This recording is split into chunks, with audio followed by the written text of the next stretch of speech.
안녕하세요. 역사 돋보기입니다. 몽골족의 세계 정복기 3부입니다. 1206년 몽골족을 통합한 태무치는 대족장회의 쿠릴타이 회의를 통해 징기스칸으로 추대되었습니다. 징기스칸은 그저 힘으로만 몽골족을 통합한 것이 아니었습니다. 징기스칸은 부족을 구성하는 조직체계를 개편합니다. 군사체제와 행정체제를 일원화하는데요. 징기스칸의 군사행정 편성제도는 십진법에 따라 구성하였습니다. 기병 10명을 묶어 10호, 10호 10개를 묶어 100호, 100호 10개를 묶어 1000호, 그리고 1000호 10개를 묶어 만호로 묶었죠. 그리고 각각의 10호, 100호, 1000호, 만호에는 장을 줍니다. 징기스칸이 갓 대몽골 제국을 수립했을 당시 총 4개의 만호와 95개의 천호가 있었다고 하죠. 십진법에 의거한 편성제도는 징기스칸이 처음 만들었다기보다는 유목사회에서 원래 내려오던 전통이었으며 이것을 징기스칸이 흡수 확장시킨 것으로 추정되며 이후 만주족의 8기군 형성에도 큰 영향을 주기도 합니다. 각 호의 장들은 그 내에서 능력 있는 자로 선출되었습니다. 적합하지 않은 호장들은 바뀌기도 하였고요. 그러니까 각 호장들은 귀족적 특권이 아닌 능력으로 평가를 받았기에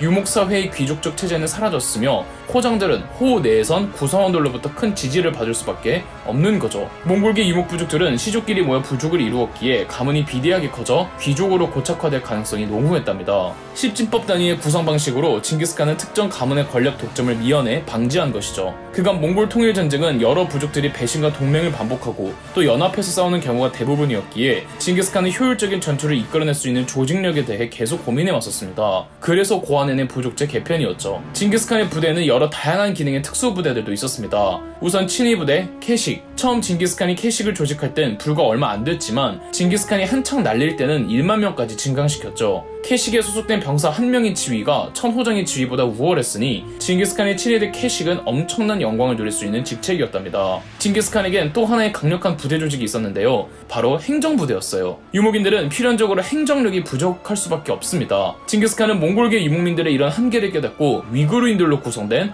행정부대 타마를 조직합니다. 위구르인들은 과거에 위구르 제국을 건국하고 운영한 경험이 있기 때문에 누적된 행정자료가 많았거든요. 위구르인들이 대몽골 제국의 공직자로 임명되면서 몽골은 행정체계를 만들고 법령을 반포하는 등 빠르게 문명화되어 갔으며 위구르 문자를 받아들여 위구르 문자를 사용하다가 추후 이를 바탕으로 몽골인 고유의 문자 파스파 문자를 만들어냅니다.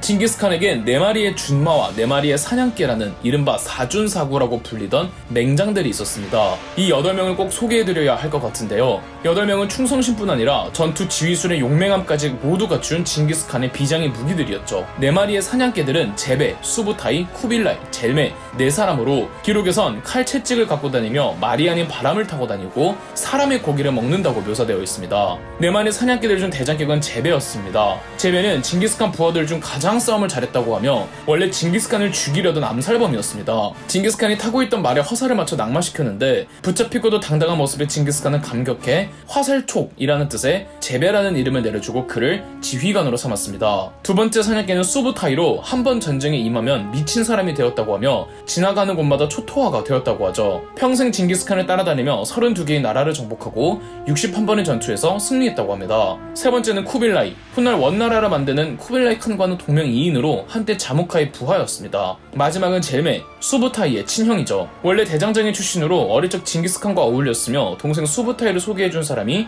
젤메였습니다. 젤메는 징기스칸이 전투 중 족화살에 맞자 입으로 독을 전부 빨아냈다고 할 정도로 징기스칸은 젤메에게 무한한 신뢰를 주었답니다. 단 젤메는 몽골 제국 수립 직후였던 1206년 몽골 제국에 저항하는 소수 부족들을 토벌하는 도중에 전사하고 말았습니다. 4명의 사냥개들이 싸움꾼들이었다면 4마리의 준마는 부대 통솔 능력을 갖춘 지휘관들이었습니다. 가장 먼저 징기스칸이 어렸을 적 말 도둑 맞았을 때 태무친을 도와주었던 보우르추가 있죠. 보우르추는 태무친의 오른팔이자 브레인으로 거듭났고 몽골 제국 수립 당시 4명밖에 없던 만호장 중에 한 명이었습니다.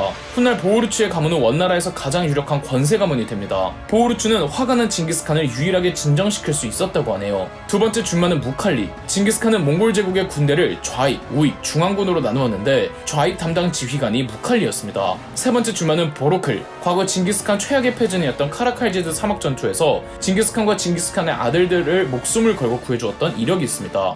보로클은 주로 군량미를 운송하는 보급부대를 일을 책임졌습니다. 마지막 준마는 진념의 사나이 티라운입니다. 티라운은 징기스칸마저 놀랄 정도로 전투에 있어서 아무리 불리한 상황이 오더라도 물러남이 없었다고 하네요. 사존사구 8명 중 전부는 아니지만 한때 징기스칸을 죽이려거나 혹은 적장의 부하 출신들이 많죠. 출신 부족도 천차만별이고 합류했던 시점도 다 다릅니다. 징기스칸은 혈연, 인맥, 출신 등 사람의 뒷배경은 따지지 않고 오로지 실력과 패기 그리고 충성심만으로 사람을 바탕했죠.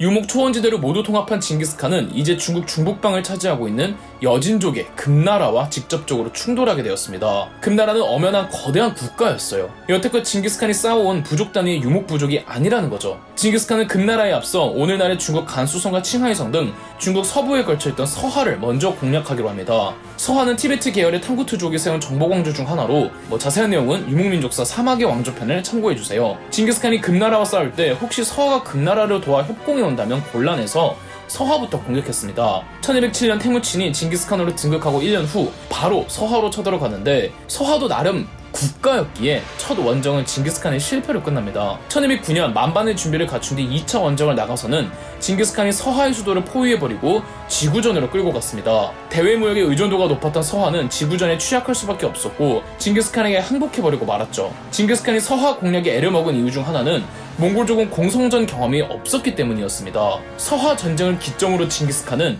앞으로 왕조를 상대할 때에는 공성전에 걸맞는 새로운 편지와 무기가 필요함을 절실히 느끼고 서하 원정의 경험을 바탕으로 공병대 육성과 공성무기 제작에 힘을 쏟았습니다. 아울러 서하 원정을 기점으로 서하를 통해 위구르인들이 대거 몽골 사회로 유입되면서 행정 관료로 발탁되었습니다. 이제 비로소 금나라와의 전면전이 남아있었는데요. 금나라의 7대 황제 영제 위소왕은 징기스칸에게 알아서 복속하라는 서신을 사신단을 통해 먼저 보냅니다. 그러자 징기스칸이 금의 사신을 대우조차 안 해주자 금의 사신이 징기스칸에게 가서 지금 자기가 어느 나라 사신인지 아느냐고 따졌습니다. 이때 징기스칸은 이렇게 말합니다. 영재같이 어리석은 자가 옥저에 가당키나 하며 내가 그런 자에게 나 자신을 낮추어야 하는가? 1211년 본격적으로 징기스칸은 금나라와의 전쟁에 나섰습니다. 서하는 낙타 제공 등 경제적으로 징기스칸을 도왔고 예전 금나라가 멸망시켰던 요나라의 잔당들 즉 거란족을 부추겨 금나라에 대항하게 했습니다. 금나라가 요나라를 멸망시킬 때 거란족들에게 자랑무도한 짓들을 좀 많이 저질렀거든요. 1211년 징기스칸의 부대가 금나라군과 오사보에서 만나며 전쟁이 개전하였습니다. 오사보 전투에선 징기스칸의 사구 중 한 명이었던 제베가 금나라군을 개박살냈습니다. 금나라 황족 출신의 총선을관 완한승유는 흩어진 금나라 군대와 추가 지원받은 병력을 끌어모아 야호령이란 고개로 집결했습니다. 야호령이란 고개가 험준해서 이 40만 병력이 한데 모이지를 못하고 여러 곳으로 산계해 있었습니다. 징기스칸의 4준 중 한 명인 무칼리가 금나라군의 후방을 교란하는 사이 징기스칸의 본진이 곳곳에 퍼져있는 금나라군을 각계격파하면서 금나라군 40만 중 20만을 잃습니다. 야호령 전투에서 후퇴한 완한승유는 회화보에서 전열을 재정비하고 다시 맞붙었지만 3일간의 치열한 전투 끝에 금나라군 전체가 전멸 수준으로 와해되고 말았습니다. 이후 징기스칸은 금나라 북방의 여러 도시들을 파괴해갔습니다. 그런데 이번엔 갑자기 거란족이 말썽을 피웠습니다. 몽골족과 함께 금나라 전쟁에 가담했던 거란족이었지만 정작 금나라의 기세를 꺾어버리곤 더 이상 몽골족의 통제를 받지 않겠다며 1213년 요하 부근에서 요나라를 재건국해버렸습니다. 징기스칸은 4준 중 한 명이었던 무칼리를 바로 요하로 보냈습니다.